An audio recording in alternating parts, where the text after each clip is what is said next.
Eh bien, puisque le capitaine a voulu que je m'occupe de toi, ne t'en déplaise, je vais t'apprendre une ou deux astuces, espèce de tête de mule, ça t'évitera des pépins. Quoi? À partir de maintenant, je te perds pas de vue 24 heures sur 24. Je vous interdis. Tu n'auras plus le droit de manger, de dormir, ou même de te gratter les fesses si je t'en donne pas la Je permission. ne veux pas de traitement de faveur. Oh, t'as pas à t'en faire pour ça, mon lapin. T'as pas à t'en faire pour ça. Ok, bonjour à tous, une nouvelle petite vidéo sur le nouveau métier qui vient d'arriver avec la nouvelle mise à jour du nouveau monde, donc le métier de chasseur de trésors. Si vous avez pu voir, je vous ai mis une petite musique en conséquence, en plus c'est impeccable. On va parler de tout ça, on va regarder ce métier, je sais qu'il y en a beaucoup que ça intrigue, qui sont sceptiques sur le métier, donc on va vous faire une petite vidéo de comment ça marche et qu'est-ce que ça vous rapporte. Donc sur ce métier-là, il va y avoir plusieurs aptitudes importantes à évoluer, donc on va regarder ça ensemble. Vous n'avez aucun avantage de dégâts ou de quoi que ce soit pour ceux qui ont voilà, cette question-là. Donc on va regarder. Donc pour la première, vous allez regarder donc les aptitudes à augmenter. Donc les deux premières sont toujours les plus importantes. Donc là c'est grâce aux puces, vous allez pouvoir justement trouver les territoires. Ensuite vous avez les permis d'exploration, donc ça c'est ultra important, donc c'est le nombre d'autorisations que vous allez pouvoir avoir en termes de territoire pour pouvoir les poser vos foreuses, d'accord. Donc ça vous allez voir après comment ça se passe avec les foreuses. Ensuite toutes les autres aptitudes que vous allez avoir au niveau de l'huile de foreuse, au niveau des foreuses, etc., des restaurations, ce sont que des pourcentages d'augmentation pour améliorer les trésors que vous allez trouver, pour améliorer l'exploitation de trésors, pour améliorer vos trouvailles en fait. Voilà, tout simplement. Toutes les autres aptitudes, c'est vraiment du pourcentage de chance, du pourcentage de récolte, etc. Ok. Donc ça, c'est vraiment au niveau des aptitudes. Donc vous remarquerez que après, par rapport à votre niveau, vous aurez plus ou moins de trésors en fait rares ou moins rares en fait. Vous allez voir par la suite que plus votre niveau est élevé, plus forcément vous allez avoir. Donc on appelle ça des petites puces qui vont permettre justement de poser des foreuses qui vont être plus ou moins rares. Donc vous avez la puce basique, la puce avancée, la puce intermédiaire si je ne me trompe pas. Voilà. Donc comme pour les puces de drone un peu. Donc c'est un peu le même système. Voilà comment ça fonctionne au niveau de ce métier-là. Donc il y a des aptitudes à augmenter au fur et à mesure pour justement essayer d'optimiser le métier et pour qu'il vous rapporte le plus possible. Donc c'est un métier de farm mais très, je trouve, voilà, très ludique, on va dire, très facile à faire. Je trouve qu'il est très sympa, il n'est pas ennuyant, il est très facile à faire. Donc voilà, donc au niveau des puces, donc ce que vous allez avoir besoin pour faire ce métier-là, c'est de crafter des puces, comme vous pouvez voir sur l'écran au-dessus, et des lubrifiants pour moteur, d'accord, avec du nanoplastique. C'est la seule chose que vous avez besoin, des puces et des lubrifiants pour moteur. Donc, il faut savoir que les puces, c'est par rapport au nombre de foreuses que vous pouvez poser, d'accord. Donc, vous fabriquez le nombre de puces équivalent au nombre de foreuses que vous pouvez poser par jour, d'accord. Vous pouvez les fabriquer en avance si vous voulez, c'est pas un souci. Et les lubrifiants, c'est pareil, c'est 3 par foreuse. Donc, une foreuse posée, c'est 3 lubrifiants utilisés. Donc voilà, donc ça c'est ce que ça vous coûte, ça c'est votre coût pour pouvoir exercer votre métier. Ok, donc à partir de là, vous n'avez aucun coût avec des golds. Voilà, c'est que du nanoplastique. Si vous avez du nanoplastique, c'est vraiment le top du top, c'est voilà, un métier qu'avec du nanoplastique. Donc maintenant on va aller voir comment ça fonctionne. Donc vous avez un territoire tous les jours qui est déterminé, sur lequel vous pouvez poser vos foreuses en fait. Donc pour déterminer ce territoire, pour savoir exactement à quel endroit vous devez aller poser vos foreuses, donc il faut dans un premier temps il faut déterminer donc la zone. Alors vous ne trouverez pas sur la carte ou autre, vous allez voir, vous pouvez ouvrir votre carte, vous allez essayer de trouver l'information. C'est très simple pour trouver l'information. Vous ouvrez donc vos raccourcis là, si vous avez la puce à cet endroit là, vous cliquez sur la puce, ça vous ouvre la petite tablette. Et quand vous avez ouvert la petite tablette, en appuyant donc sur le bouton à la place de tirer, ça fait comme une espèce de boussole, je saurais dire, une boussole. Vous allez voir que ça vous indique sur votre écran, pas présent sur la carte des mines, allez à plaine silencieuse pour détecter et déterrer un trésor. Donc ça vous indique à ce niveau-là, donc le territoire sur lequel vous devez aller poser vos foreuses aujourd'hui. Ça peut changer par jour, c'est justement l'aptitude qu'on a vu tout à l'heure, l'augmentation des territoires possibles en fait. Donc il va y avoir plaine silencieuse et d'autres territoires suivant le niveau de votre aptitude. Donc on va aller voir direction plaine silencieuse. Comment ça se passe? Donc là je cherche sur le côté inutile, on va aller là, c'est plus rapide. Il y a trop dans la liste. Donc voilà, donc pour ce métier-là, c'est la seule chose dont vous avez besoin pour pouvoir aller exercer. Donc c'est un métier qui est très très rapide à faire. Vous allez voir, c'est très très rapide. En une vingtaine de minutes, là, bon la vidéo est un peu longue puisqu'on on discute en même temps, mais allez, en 15 minutes c'est réglé. En 15 minutes tous les jours, vous avez exercé votre métier, tout simplement. Donc à partir de là, je suis arrivé à plaine silencieuse. Donc maintenant pour déterminer, donc j'ai un peu trop spammé le bouton, du coup on voit que ça s'affiche encore, pour savoir où est-ce que je devais aller. On va attendre que ça se finisse, voilà. Là je vais déterminer la zone exacte où est-ce qu'il faut que je pose ma foreuse. Donc je reprends ma tablette, je vais recliquer sur l'espèce de boussole pour envoyer les ondes, et à partir de là, alors on voit pas trop bien parce que c'est en bas de map. Si vous regardez sur la mini-carte, donc là, si vous regardez sur la mini-carte, là où je vous indique, il y a des espèces d'ondes qui apparaissent, d'accord, pour vous indiquer que c'est à cet endroit-là que vous devez aller poser votre foreuse. Donc là, on va aller se balader, on va aller jusque là-bas. Donc, il y a un peu de parcours à faire. Une fois que vous avez trouvé la zone, généralement, les foreuses à poser sont à peu près toutes aux alentours, d'accord ? Pas de panique, pas besoin de changer de carte. Une fois que c'est déterminé plaine silencieuse, tout se passera à plaine silencieuse. Hop, allez, on prend une petite tyrolienne bien pratique. Et on va aller jusqu'à l'emplacement indiqué pour poser notre première foreuse.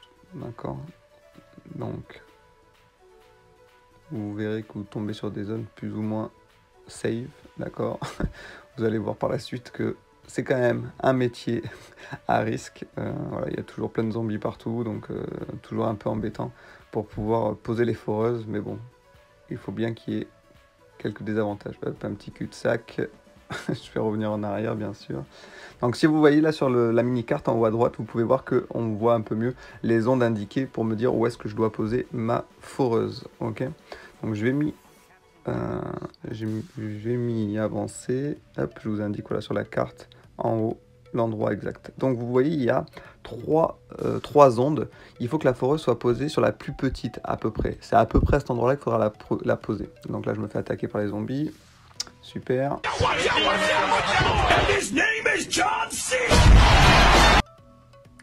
Voilà, je vous fais un petit ralenti sur mon éjection. Donc à partir de là, vous pouvez regarder sur le petit en haut, là où je vous ai indiqué, vous avez un petit écran qui s'affiche et qui vous dit les flèches à droite ou flèches à gauche, justement, pour vous dire dans quelle orientation il faut que vous tourniez pour être le mieux placé. Donc là, je suis bien orienté, maintenant il me dit que c'est devant. Donc je vais avancer un petit peu, et à partir de là, la foreuse va apparaître automatiquement dans vos mains. Donc elle va être rouge ou bleue si elle est bien placée. Si elle est bien placée, c'est bleu. Si elle est mal placée, c'est rouge. Vous la placez où vous voulez. Ok, donc là on la place. Et la foreuse est placée. À partir de là, je vais appuyer sur accélérer l'extraction. Et là, en utilisant des lubrifiants pour moteur, en fait, donc 3, ça va me valider ma foreuse automatiquement. Pas besoin d'attendre. Ma foreuse, c'est fini. Dans ma boîte aux lettres, j'ai reçu directement le trésor en question. D'accord? Ça s'est fait automatiquement. Pas besoin d'attendre. Ça, voilà, c'est avec le lubrifiant. 3 lubrifiants posés. Et vous verrez que votre foreuse, elle partira automatiquement et vous recevrez le trésor. On va aller faire le deuxième, donc qui est finalement au même endroit. D'accord, donc vous pouvez regarder, je repose une foreuse au même endroit. Hop. Et pareil, je réaccélère en mettant 3 lubrifiants. Vous avez une aptitude dans le métier qui vous permet justement, vous avez la chance, c'est un pourcentage, la chance de ne pas utiliser de lubrifiant. Ça veut dire que, ou de foreuse. Ça veut dire qu'en fait, je vous donne un exemple, vous avez le droit à 10 foreuses sur la journée. Et grâce à cette aptitude, ça va vous donner la possibilité en fait d'obtenir les récompenses comme si vous en aviez posé 11 en fait, tout simplement. Donc ça vous permet de ne pas utiliser de matériaux. Donc ce qui vous fait que vous avez une foreuse en plus, un trésor supplémentaire par rapport à ça en fait, tout simplement. Voilà. C'est encore une histoire de pourcentage et par rapport au niveau de l'aptitude que vous aurez monté. Donc ça, les aptitudes, on les a vues avant. Si vous voulez voir, je vous invite à reprendre la vidéo pour voir les aptitudes que nous on a augmentées avec ce personnage-là.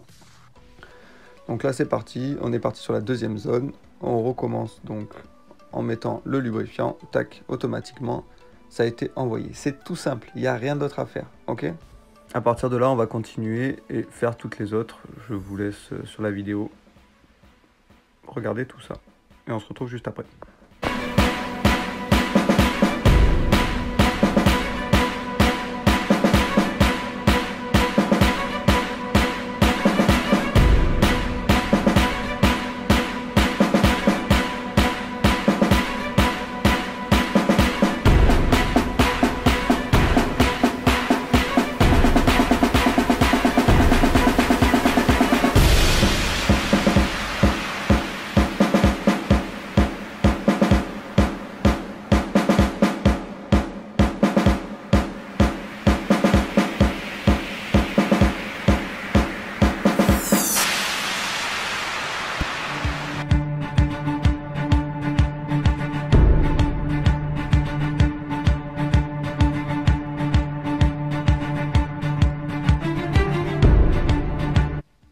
Voilà, comme vous pouvez le voir au-dessus de votre écran, il y a marqué impossible de déterrer un autre trésor, veuillez revenir demain. Donc là, ça m'indique comme quoi j'ai posé toutes mes foreuses et que je peux rentrer. Ok, inutile de vouloir en poser d'autres, ailleurs ça ne fonctionnera pas. Le quota est atteint, donc maintenant ce qu'on va faire, c'est qu'on va rentrer au manoir et on va aller voir ce qu'on a découvert et ce qu'on a déterré. Ok, donc vous allez voir, c'est encore une fois assez simple. Tout est regroupé dans votre boîte aux lettres, tous vos trésors, et on va aller voir comment on fait une restauration de trésors. Donc, hop, décidément. Voilà. Donc on va dans la boîte aux lettres et là à partir de là vous trouvez donc justement ces petites icônes là, on dirait des espèces d'œufs, on va dire entre guillemets. Donc il va falloir restaurer pour trouver donc et pour que ça me fasse sortir les trésors que j'ai découverts aujourd'hui. Il faut savoir que les 1500 gold et les 3000 $ que vous voyez s'afficher font aussi partie des trésors que j'ai récoltés. D'accord, donc la crosse et la sculpture pas du tout, ok. Mais voilà, comme vous pouvez le voir, les 1500 gold, c'est ce que j'ai trouvé aujourd'hui. Donc sur ce métier là, c'était la petite surprise que je ne vous ai pas dit tout à l'heure. Vous pouvez aussi, lors de forage, trouver des gold automatiquement. Donc là, 1500 gold aujourd'hui et 3000 $. Donc c'est pas négligeable, c'est déjà ça en plus. Et le reste, ce sont des trésors qu'on va aller découvrir ensemble, voir ce que l'on a gagné aujourd'hui. Donc chaque trésor que vous allez pouvoir récupérer est vendable bien sûr sur le marché. Donc plus ou moins cher suivant le marché actuel et suivant le marché qu'il va y avoir au fur et à mesure. Donc comment ça se passe? On clique sur le petit œuf en question là, du trésor non récupéré, et on va faire confirmer pour ouvrir. À partir de là, hop, ça va nous sortir les 3 trésors que l'on a récupérés. Donc un mur de soutien, un soldistar, un petit mur circulaire. On va continuer, on va faire le reste. Hop, des fleurs jaunes, un petit canapé, ensuite des pièces en fonte de vie, ça on va en parler juste après. Fragment de fer, pareil, on va en parler juste après, l'utilité, le pourquoi du comment, qu'est-ce que c'est. Et un combustible pour armes à feu légère. Normalement, il n'y a pas la suite, mais c'est ça. Donc, qu'est-ce qu'on a eu? Donc, bon, voilà, je refais un petit check-up de ce que l'on a eu. Donc, les fleurs, le canapé. Et ensuite, qu'est-ce que c'est que ça? Donc, par la suite, nous, donc là, les trois petites choses là, donc la pièce en fonte de vie, donc ça permet d'améliorer et d'énergiser, pardon, les armures, le premier. Donc ça, c'est la nouvelle énergie qui remplace les énergies par nanoplastique, donc ça, c'est énergie par armure, donc avec beaucoup plus de pourcentage de bonus. Le deuxième, les petits fers, ça, c'était pour les armes non létales, et la petite pipette, donc c'était pour les armes à feu léger. Donc vous pouvez le retrouver sur le marché avec les indications si vous voulez voir exactement les avantages de ça. Donc tout ça, tout ce que vous avez vu, ça se vend sur le marché et c'est ce qui va faire que vous allez gagner des gold, tout simplement. Donc voilà, là on a fait le tour du métier, c'est fini. Il n'y a plus rien d'autre à faire, tout est fait. Donc vous avez vu qu'il y avait des fonds différents, des fonds noirs, des fonds verts, des fonds violets. Plus le fond est voilà, violet, vert, etc., plus le trésor est rare. Ok ? Voilà comment ça fonctionne et voilà comment le métier se déroule. D'accord, donc c'est très simple, vous avez vu, c'est ultra bien, je trouve que c'est très sympa à faire, ça permet de découvrir les cartes, c'est vraiment au top. Donc voilà, c'est fini pour cette petite vidéo, si vous avez d'autres questions, vous pouvez me retrouver sur le jeu ou sur Discord. N'hésitez pas à vous abonner et à liker, et puis on se retrouve pour des prochaines vidéos. Allez, à bientôt, bye bye.